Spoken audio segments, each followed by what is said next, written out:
Well, happy Valentine's Day, everybody out there.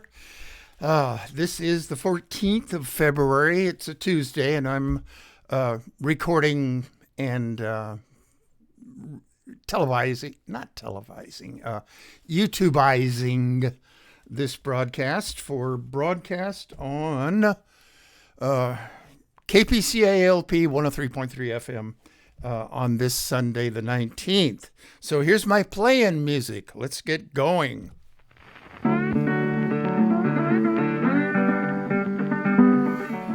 You are listening to KPCA LP, Petaluma, California, at 103.3 FM and worldwide at www.kpca.fm.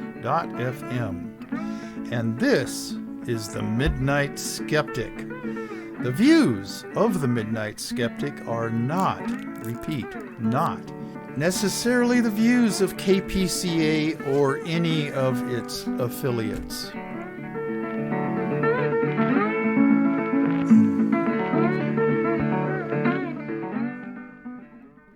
Okay, this is show number 108. Like I said, it's Tuesday, the 14th, Valentine's Day, and the views of the Midnight Skeptic, as was said on the intro, play-in music, are not necessarily the views of Petaluma Community Access or KPCA LP 103.3 FM. The Midnight Skeptic, as I have said many times before, is proudly woke and is doing his level best to rid this country of GOP MAGA-head Republicans, one broadcast at a time. Will I change any minds by my doing this? Probably not. I don't think I have any real MAGA heads listening to this anyway.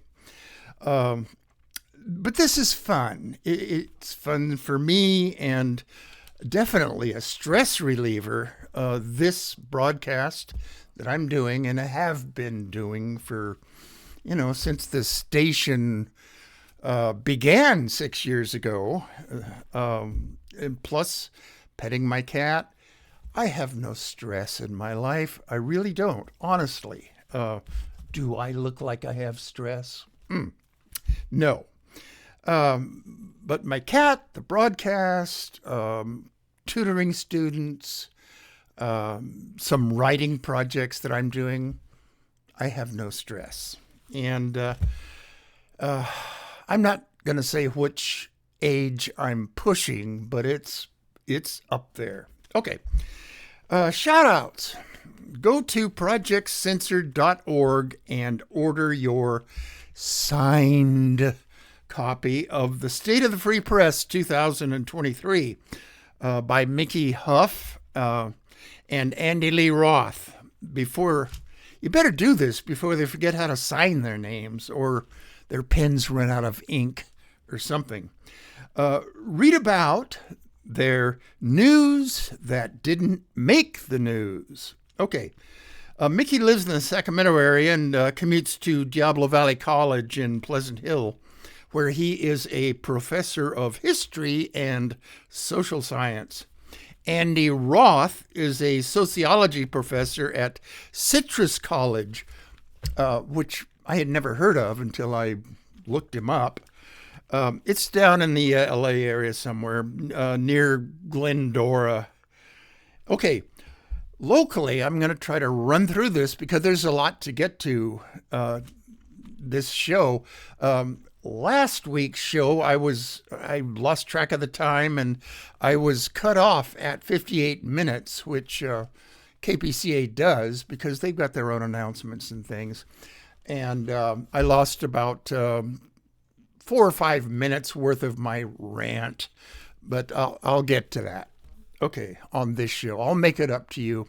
I know that all my thousands and thousands of listeners are quite disappointed that I was cut off. Okay, shout-outs. Locally, John Crowley over at Aquas Cafe, Petaluma Conversations, is now on hiatus. if you showed up and got your email on their list, you'll be notified when it starts up again, maybe in about a month or so. Anyway, Nariman, Keith and Cody, Kevin and Lori, Tom and Nancy, Throw, Dave and Rosita in Sacramento, Rich and Kathy in Sebastopol, Dennis and Megan down in Tiburon, Stan and Kathy in Pacifica, along with Susan, the uber lefty Miller in San Francisco, Yvonne Santos, L.A., Jackie Kolar, and her two daughters, Melanie and Samantha, who listen in occasionally. Arizona, my brother Brandon and his wife Mina, their daughter Andrea, my niece, and her husband Tim and their three kids. Andrea, take care of yourself. Variants of COVID is coming back. Not to mention strains of flu that, just wear your PPE. Okay. Oh, where was I? Arkansas, Shannon Reed, Florida, Andrea Nelson, Lydell, and Amelia Beamer, and Nelson and Alice. Okay. North Carolina, Dr. Dave Rubin and his wife, Vicky. Dr. Dave Rubin, the greatest lung doctor of all time. Long Island, Geraldine Goldfinger. The Sonora crowd, Robert and Colleen, Bob and Sandy Fisher, Brad and Martha, their kids. Martha, who is also a nurse up there, please wear your PPE and take care of yourself. COVID's coming back. Okay. Darl, Judy, Leo, Kathy Francis, Lynn Quayle, Rosamalia Negrete in Mexico City, and John Gleason and his two daughters, Tiffany and Jennifer. The Proudly Woke t-shirts are coming along. It's going to take a while, but I will send them each one if you give me their addresses back east. Okay. Whew. I'm already tired. Okay. I promise that I will start off every program with good news. And this is it.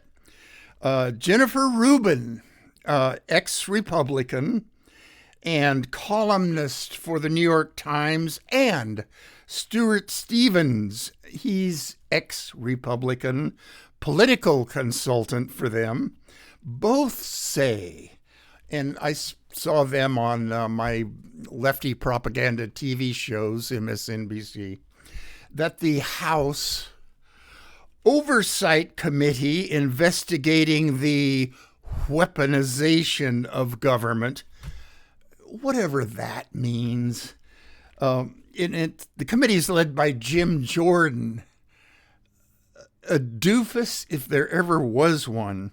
The committee is just too incompetent to know how to conduct any investigation. All the GOP wants is revenge and payback. Okay?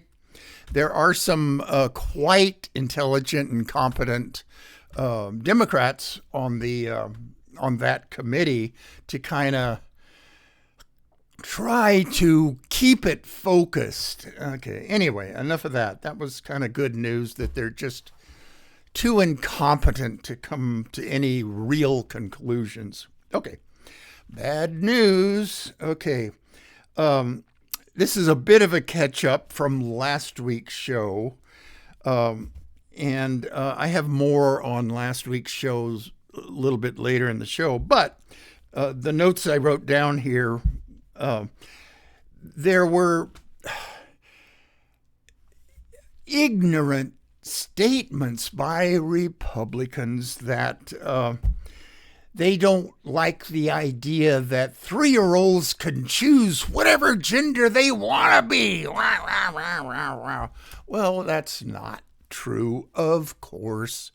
Let's see, what else? And the Heartland Institute. The GOP is in their death throes, I hope. And that's it.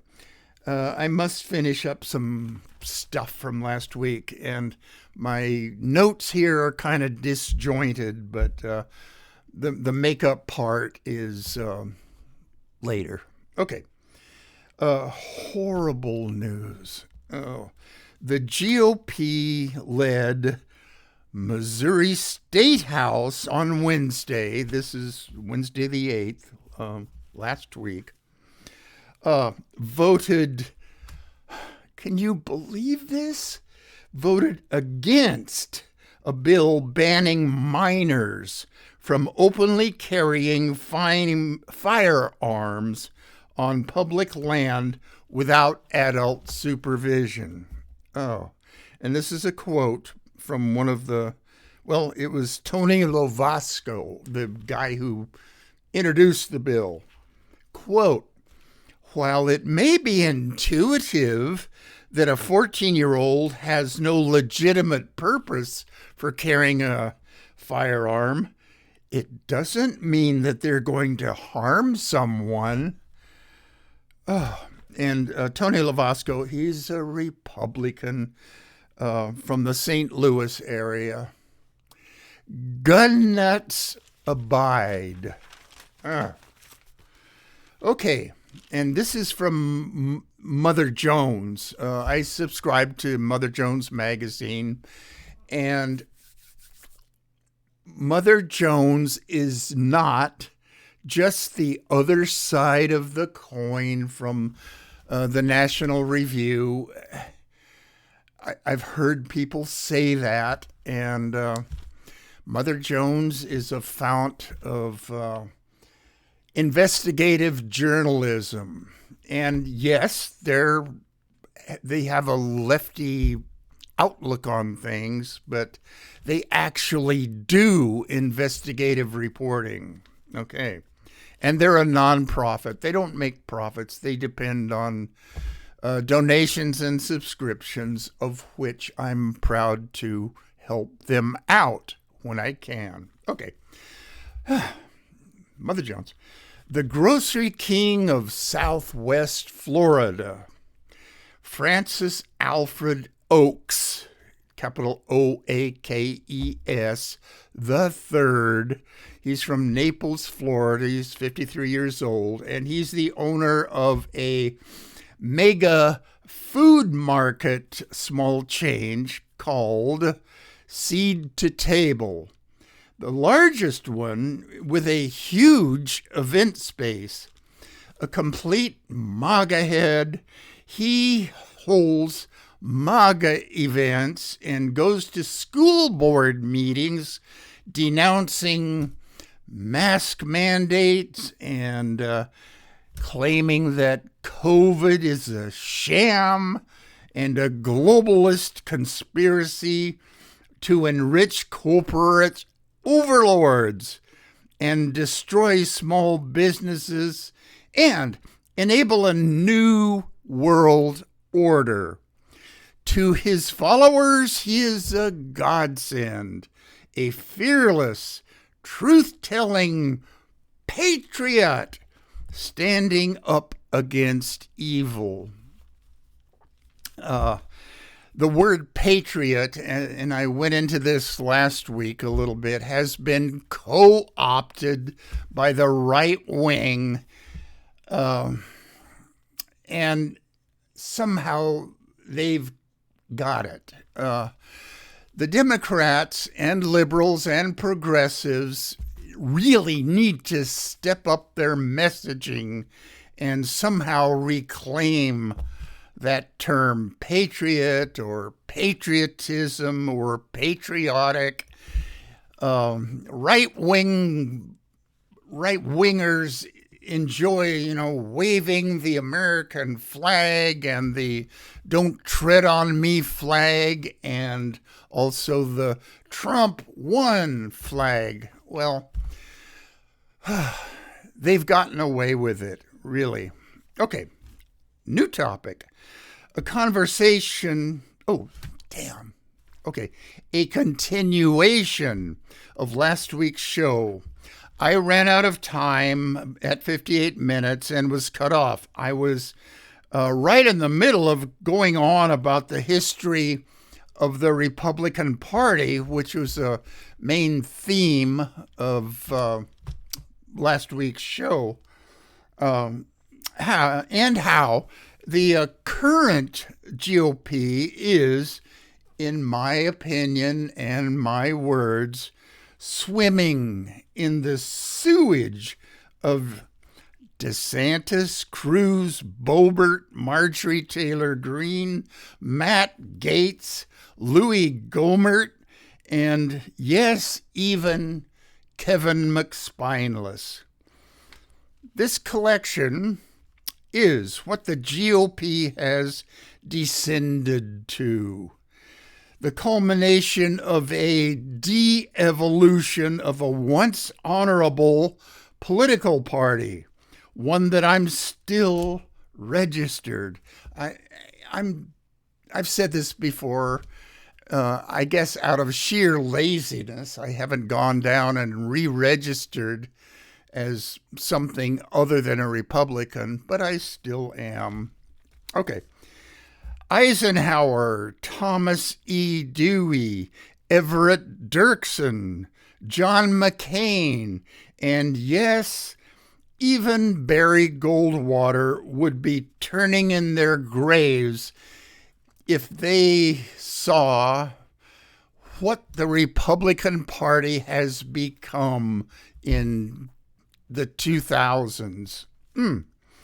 I hope that the current Lincoln Project members can come to the rescue of the GOP and make it respectable again. I'm not sure that I would still be in it because my political economic views have become quite leftist, but at least I would be willing to call the Republicans respectable if they just flushed these creeps out of it.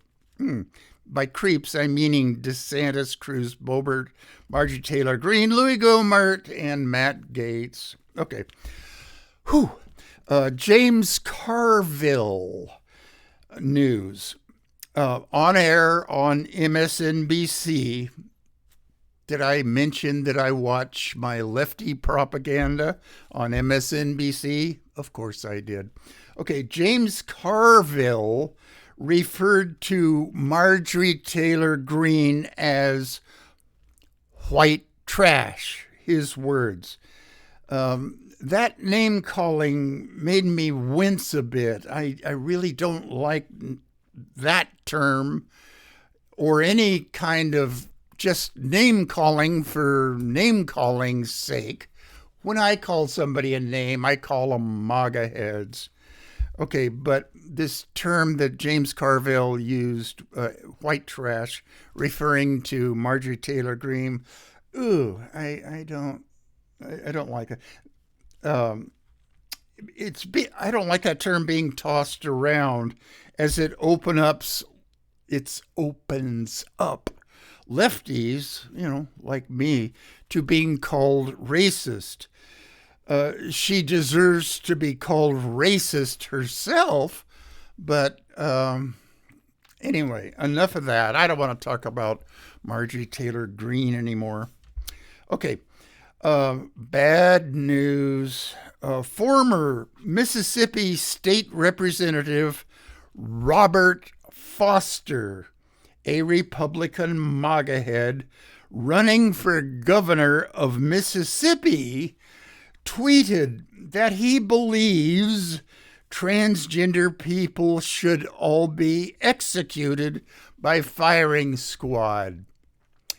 And he's just mouthing off, of course, but he actually wrote this down for all the world to see on Twitter. Okay,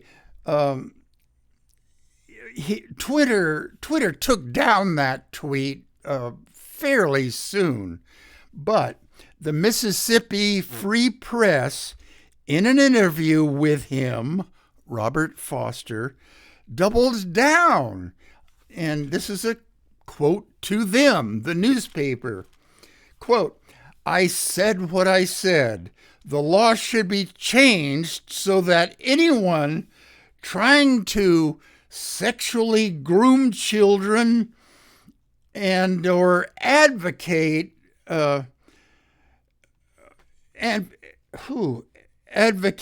to put men pretending to be women in locker rooms and bathrooms with young women should receive the death penalty by firing squad. Okay, that's what he said. 2 different occasions, his own tweet and an interview with the Mississippi newspaper. It just shows you how absolutely ignorant the modern Republican Party has become. Transgender people, especially people born as males who transition to females, are not pretending. You idiot.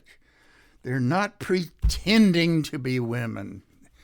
They have gender dysphoria, and it's not even that big a percentage. It's less than 1%. Okay. Sometimes I have to lean back and take a deep breath after a rant fest like this. Okay.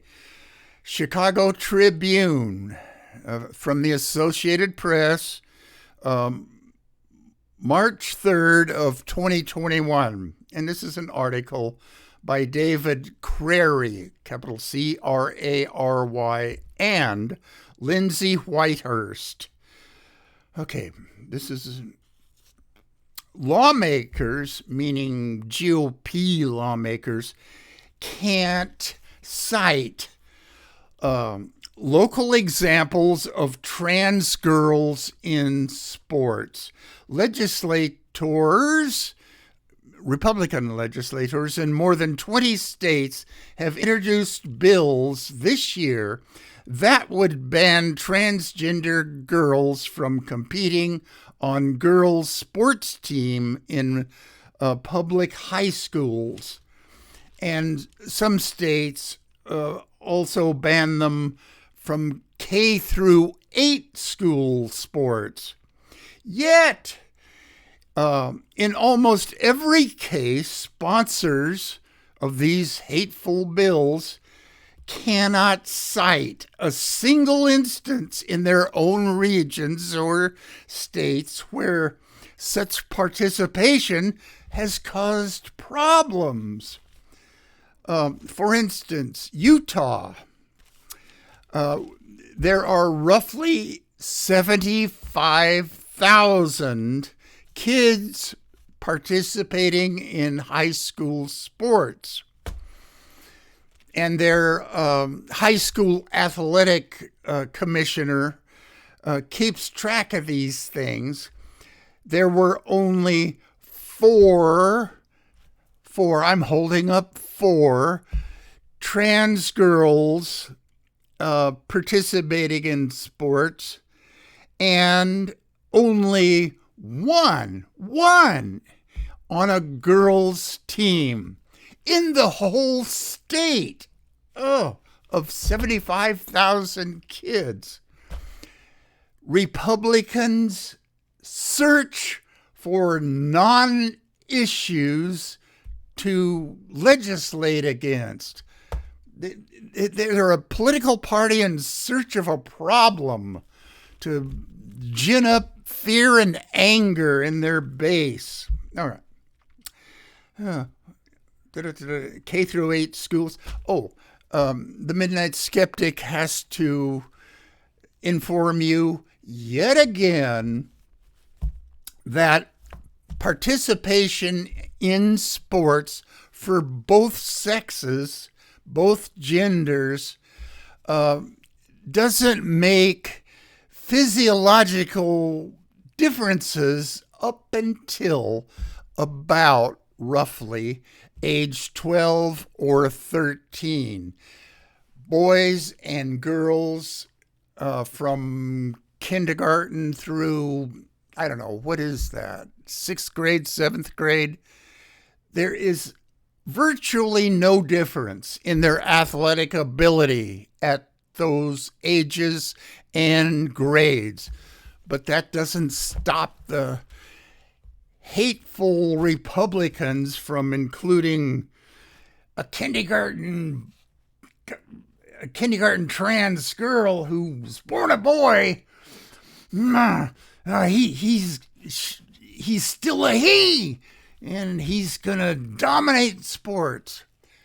No kindergartner through 6th or 7th grade who's a trans girl is going to dominate and get all the college scholarships. Okay. That was an extemporaneous rant. Okay. Where am I in my notes? Okay. Yet in almost every case, sponsors cannot cite a single instance where it's a problem. Okay.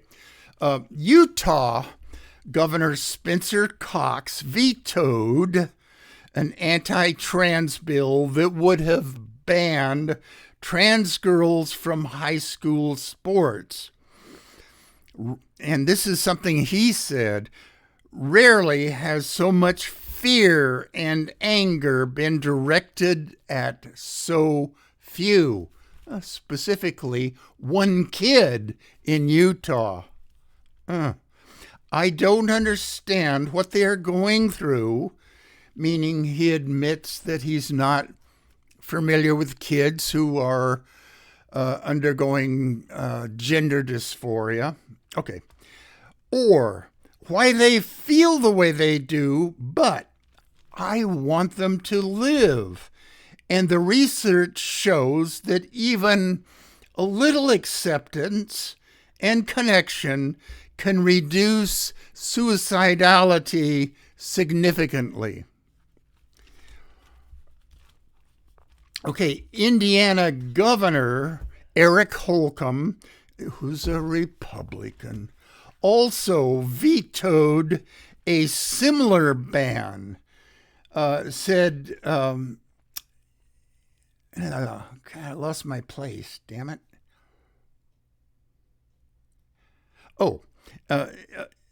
He vetoed a similar ban introduced by Republican lawmakers. He said Indiana already has clear fairness rules for women's sports. End quote. There has not been a single case of a male seeking to participate on a female team. And again, he doesn't know how to talk about transgender kids. He says a single case of a male instead of saying trans girl or trans woman. There's not been a single case on a female team and in the past decade. And I wrote down HE House Education Act 1041 in Indiana. Okay, sometimes when I write down notes, they're hard for me to remember what I meant. Okay, South Dakota Governor Kristi Noem, capital Noem, signed an anti-trans in sports bill, Senate Bill 46, and she signed it on the 3rd of February. Trans girls are banned from school sports in K through 12. That ignorant Republican governor. And she signed another executive order doing the same for colleges. In the South Dakota House debate, Noem's chief of staff defended the bill. Quote, this is what he said: by putting in law, we are assuring that what we're seeing all over the country does not happen in South Dakota. It's sort of like terrorism. You want to keep it over there, not let it get to here. This is a quote from him. Multiple newspaper sources in South Dakota quoted him as saying this. Okay.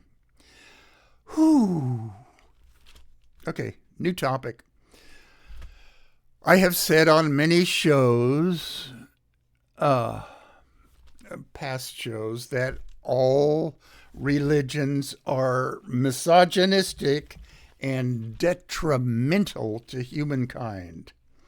Bad news. Of the 71 countries that criminalize blasphemy, 32 are majority Muslim.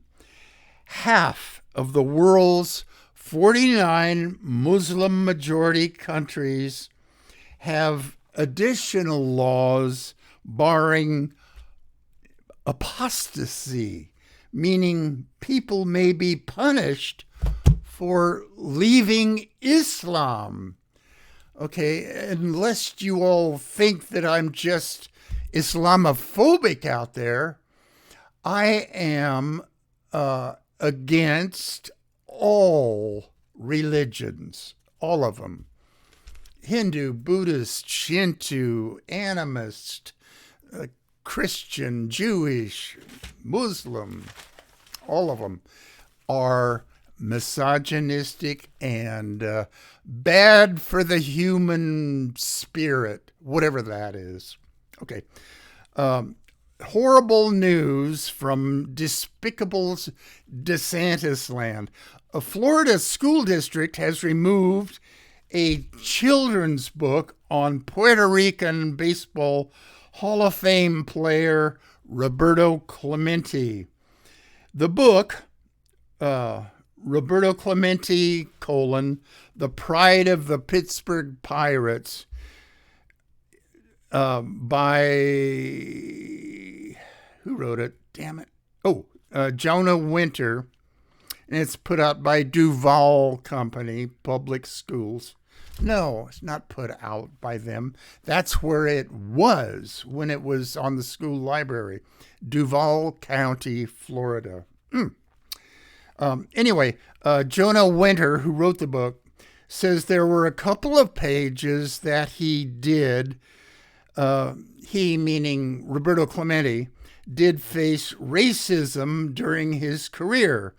Mostly, he says, from sports writers. Quote, I couldn't leave that out of the book, unquote.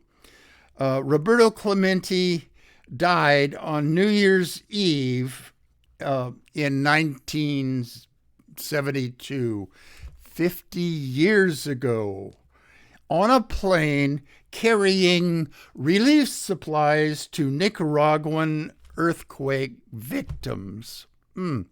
He's celebrated as a humanitarian, and he's also in the Hall of Fame, Baseball Hall of Fame, and he died after the season ended and with 3,000 hits. The first time that he was eligible for election to the Hall of Fame, he got in on a unanimous ballot. Okay. Books for kids about other baseball heroes have been pulled off shelves in Republican-run states. For example, Hank Aaron and Jackie Robinson. What secrets are the GOP MAGA heads trying to keep from our school kids? Mention of the racism that they had to put up with was mentioned in the books. That's the reason. And again, Hank Aaron and Jackie Robinson kids' books were pulled in Duval County. Although the GOP MAGA-head Republicans want only comfortable, non-threatening, whitewashed history taught in our schools, or even mentioned or discussed, is what they don't want is real history, warts and all. But that history will not go away. Okay. Okay, here's an example of Republican anti-science, ignorant of science, denial of science. Okay, all right. Horrible anti-news from Montana. Senate Bill 235, sponsored by State Senator Daniel Emrich, capital E-M-R-I-C-H. He's a Republican from Great Falls. Defines, this bill, SB 235, defines scientific fact as observable and repeatable and indisputable natural phenomenon. Okay. Theory is defined as speculation. Well, that's totally wrong, ignorant creep, and is for higher education to explore. Too bad this guy obviously missed out on his scientific higher education. And this bill, SB 235, would prohibit teaching anything not considered scientific fact. Enrich's ignorance is breathtaking. Okay, here's what a theory is. It's an explanation of a hypothesis that has been proven true by different experiments and observations with consistent results over time. It is a well-substantiated explanation of an aspect of the natural world. Using the scientific method to explore these aspects of the natural world. Theories never become facts. Theories explain facts. And of course, you know why this theory is such a controversial concept, which it shouldn't be, because Christians say that evolution it's just a theory. It's a guess. The Bible tells us how the world and the universe was created. The Bible is fact, according to them. Evolution is just a theory.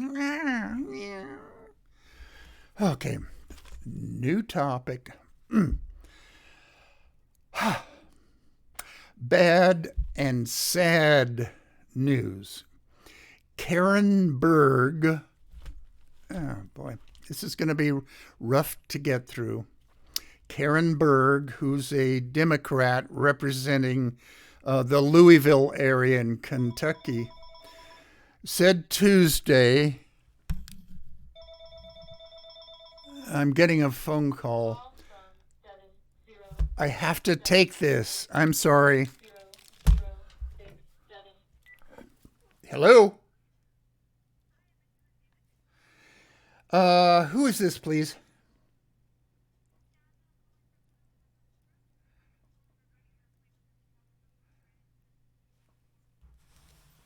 Yes. Yeah, I'm confirming it. I'll be there. Thank you.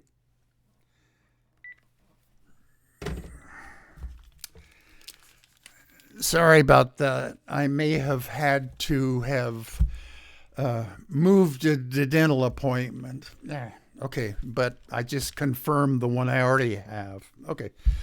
Let me start this one over again. Karen Berg, who's a Kentucky legislator representing the Louisville area, said Tuesday, and this was on the 7th, last week, that her son, oh man, a transgender activist, Henry Berg Brousseau, committed suicide.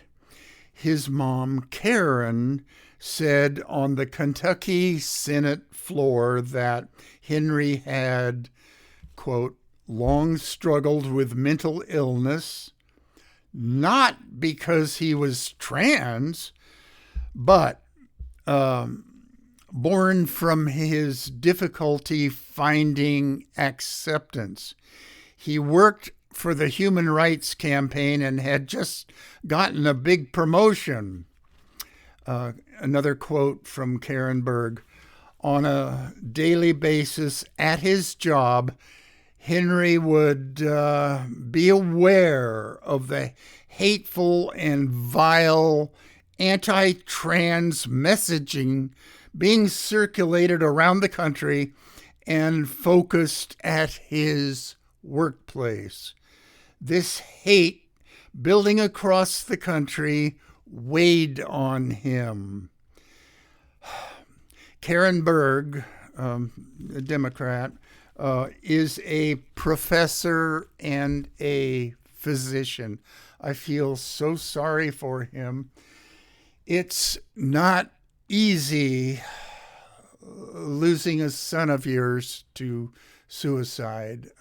I wish her well. Okay. And I was watching New Topic. I was watching Meet the Press, and I'm not always a big fan of Chuck Todd. In my opinion, he descends into both siderism a bit too much for my taste, and he tends not to call out some of the ridiculous things that his GOP MAGA head guests say. Okay, that being said, Utah Governor Spencer Cox, Republican, on Meet the Press Sunday, and this was on the 12th, just 2 days ago, I saw this. Spencer Cox was questioned by Chuck Todd about the GOP obsession with transgender rights and spewed out a bunch of lies and obfuscations. I put down a colon here. Chuck Todd correctly said that the total number of trans people, let alone kids, all trans people in the U.S. is somewhere between 1/2 and 1% of the population. Okay, and pointed out that 299 anti-trans bills in 34 states were introduced in Republican states. There aren't any Democrats putting these bills forward. Todd said that, quote, mostly were coming from Republicans. Okay, that's true, but not mostly all were coming from Republicans. They're the only ones who introduced these hateful anti-trans bills. Okay. Cox replied that, quote, it is a growing number, unquote, and another quote, a vastly growing number. No, it's not. Another lie. Yes, the numbers are growing, but is it because more kids with gender dysphoria are being reported or not afraid to go to their counselor or doctor with the problem? That's the reporting bias, not necessarily the actual incidence of transgender feelings. It's when it's back in the 80s, in the AIDS epidemic. Was AIDS truly growing exponentially, or were more people coming forward to check in with their doctors? There's two ways to look at growth in, whatever you're measuring. Okay, I'm off my notes again. It's not a vastly growing number. He's just misusing the term vastly. Okay. And again, Cox said, this has become such a toxic issue. If you go back 10 years, and here's the problem. It's not a problem. It's just a fact of life. Okay. Unquote. My note that I wrote here, well, who made it a problem? The GOP and their MAGA head base. And quote unquote from Cox again, this has become such a toxic issue. Again, I would say, well, who made it that way? Okay, that it's hard to have a rational conversation around. MAGA heads are not rational. Okay, I actually had to look outside the U.S. to get data. No, you don't. There are plenty of organizations, for instance, the Trevor Project, the Williams Institute down in UCLA, that have tons of statistics. You don't have to go to Europe to try to cherry pick data. Okay, I actually had to look outside the U.S. to get data.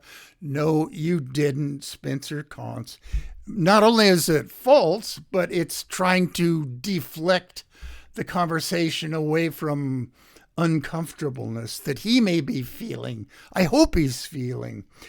Okay, another quote. Look what happened in Sweden, in Finland, and look at what the French are saying about this.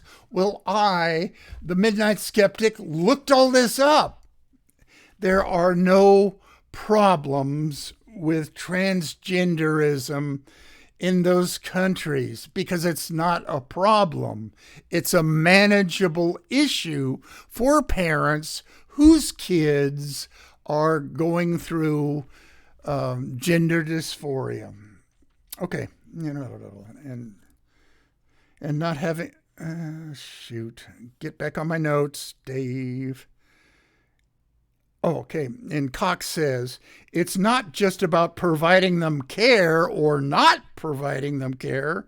We might be potentially harming them. Do you care about what the medical establishment says? The National Institute of Pediatrics, the American Medical Association, the American Psychiatric Association. Do you care what they say about it, or do you just listen to other MAGA-head Republican politicians? Okay. Harming them. Not having enough evidence to see what the long-term results of this are. Another quote, better psychiatric help for these young people going through this. Increased funding, that's always an answer.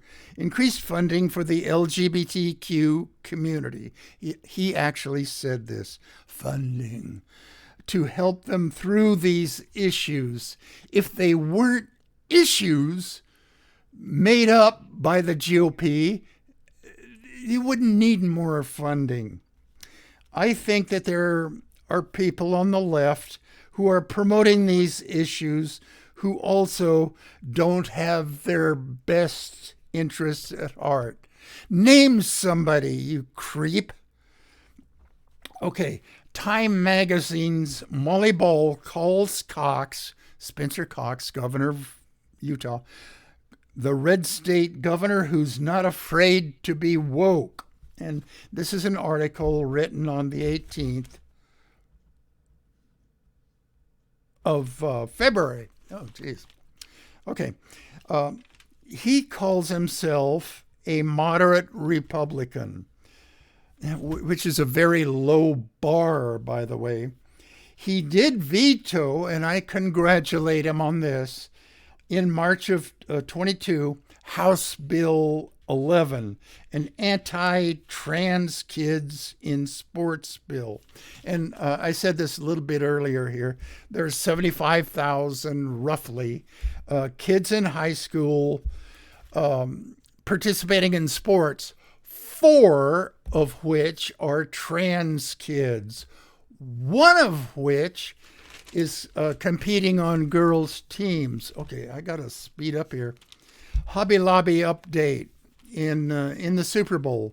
The He Gets Us Jesus campaign ad, there were 2 of them, was trying to get the message across to people who are spiritually open but skeptical. In a September 2022 modeling, the Pew Research Center says that if Christians in the USA continue leaving religion at the current rate, Christians of all ages will shrink from 64% to somewhere between 35 and 50% by 2070. Boy, that cannot come soon enough.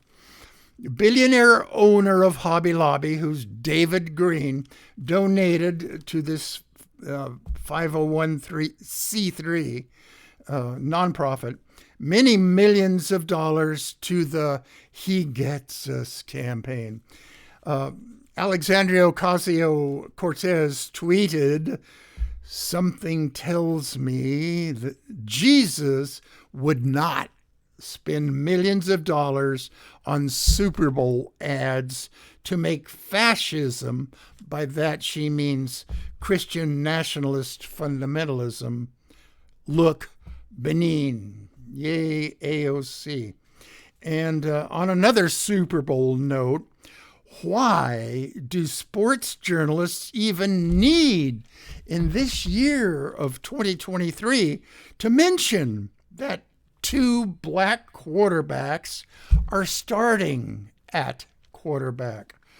Why should there be made a big deal about the first all-black starting 5 in the NBA, which was in 1964? The Boston Celtics. Okay. In 1966, the first starting 5 black NCAA champs from Texas Western. The first starting black quarterback. Do you remember this guy, Marlon Briscoe, for the Denver Broncos before the merging of the 2 leagues in 1968 in the old AFL. He was runner-up for AFL Rookie of the Year, but he was sent to Buffalo the very next year. They made him a wide receiver. It was received wisdom, quote unquote, back then that blacks just weren't smart enough to be a quarterback and run a team. This has to be talked about in schools. That was the prevailing wisdom at the time, quote unquote. Okay. Who was the first black quarterback to win a Super Bowl? Do you remember this? Doug Williams in 1987 when the Washington Redskins beat the Denver Broncos. Who was the first black women's tennis champ at Wimbledon? 1957, Althea Gibson. Who was the first men's Wimbledon champ? 1975, Arthur Ashe. Who was the first black National Hockey League player? Willie O'Ree, apostrophe R-E-E, 1958, for the Boston Bruins, and he was born in Canada. Dustin Byfuglien, capital Byfuglien, was the first in 2010 to be on a team that won the Stanley Cup, who was born in the United States, for the Chicago Blackhawks. Okay. Oh, I'm running out of steam here, and it's 56 minutes. Okay, good news. Corporations that use Black History Month to denounce racism, but donate hundreds of thousands of dollars to right-wing Governor Ron DeSantis in Florida are being called out. They are Amazon, Disney, AT&T, and Walmart. The Center for Political Accountability has called out their hypocrisy. Oh, I made it. There's my out music.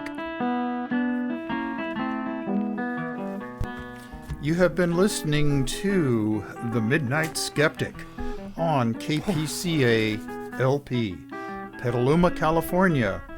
And we're at 103.3 on the FM dial and worldwide at www.kpca.fm. Support community radio at patreon.com/Petaluma Community Access.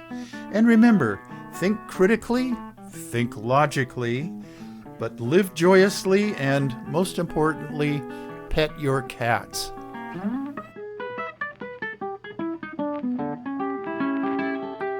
Okay, it's 58 minutes and 10 seconds. Oh, okay, I just got to emphasize to my YouTube viewers and KPCA listeners how utterly important it is to pet your cats. I will see you guys and talk to you guys again next week. Okay.